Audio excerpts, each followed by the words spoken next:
Most bucket lists have one thing in common. They never actually get used. You add a destination, and then you add another, and another. And somewhere between a 37th pin and the third best road trips in America article that you bookmarked. And the whole thing, it stops feeling so exciting. And it starts to feel a bit like homework. I'm Teresa from an acre in the city. I've traveled to all 50 states and over 82% of the National Park Service sites. And I've learned something surprising. The problem is never that your bucket list is too small. It's that it's too big. Or even more specifically, is trying to do too many things at once. A bucket list should help you travel more, not give you another reason to keep researching, instead of actually going. This channel is all about helping people travel smarter, not just dream bigger. One of the biggest things I've learned over the years is that people that actually complete meaningful bucket lists usually aren't the ones with the longest list. They're the ones with the clearest lists, because the goal isn't to see everything. It's to help you build a list that helps you decide what to see next. So why do bucket lists usually fail? There's a version of a bucket list that actually makes travel harder, and most people are building it without even realizing it. A lot of bucket lists start with places that we think we should want to visit,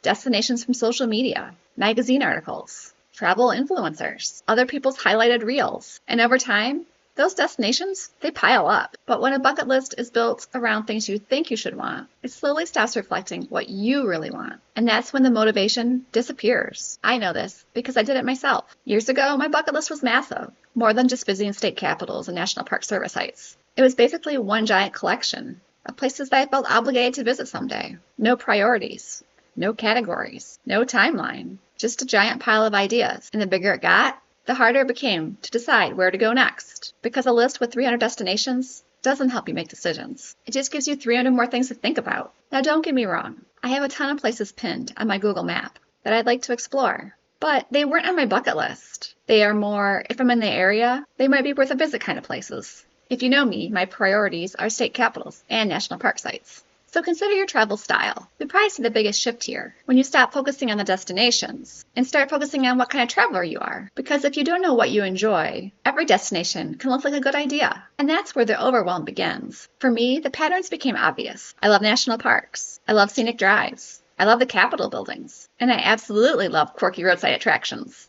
The weird stuff, the unexpected stuff, the giant roadside sculptures, the tiny museums, the places that most people drive right by. Some of my most favorite destinations aren't famous at all. They were random discoveries that I gave myself time to notice. Once you understand your travel style, something really interesting happens. You stop feeling guilty about the places that don't excite you, and that can be incredibly freeing. You are allowed to not care about what's on other people's lists. Speaking of travel styles, I put together a free PDF with themed road trip ideas. Things like lighthouses, state capitol tours, factory tours, ice cream routes, national park themes, and more. If you're still trying to figure out what kind of trips excite you, this is a great place to start. I'll link it below. Next, prioritize by real life. A bucket list that ignores your real life isn't really a bucket list. It's a wish list. And wish lists, they don't usually get completed. One thing that's helped me tremendously is filtering destinations through 3 questions. How much time does it require? How much does it realistically cost? And how close is it to places I'm already planning to visit? That last one is huge. Some of my favorite Washington State trips happened because friends moved there. I already had a reason to visit the area.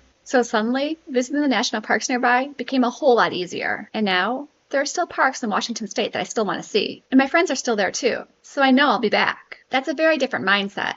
That feeling that I don't have to do everything all on one trip. Geographic clustering is one of the most powerful planning tools that road trippers can have.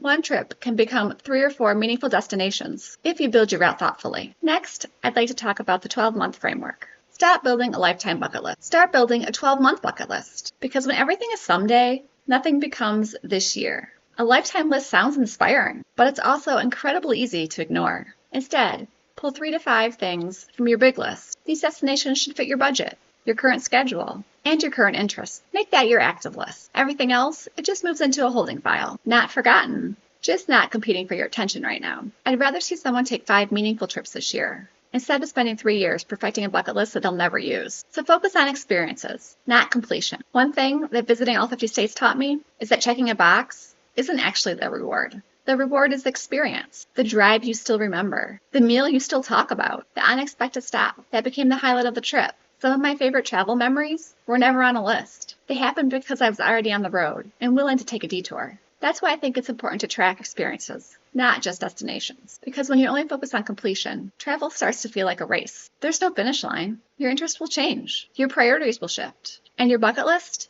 It should evolve right alongside it. If this kind of practical road trip planning is useful to you, hit subscribe, because that's exactly what we do here. A bucket list that works isn't longer. It's more honest. It reflects what you actually enjoy. It fits a life that you actually have. It helps you stop researching and start going. Because the goal, it was never to see everything. The goal is to make sure things that you do see actually matter to you. And now that you've built a bucket list that you can actually use, watch this next video on what I wish I knew before I planned back-to-back trips. Because once people start taking more trips, that's usually the next challenge they run into. Until next time, happy travels.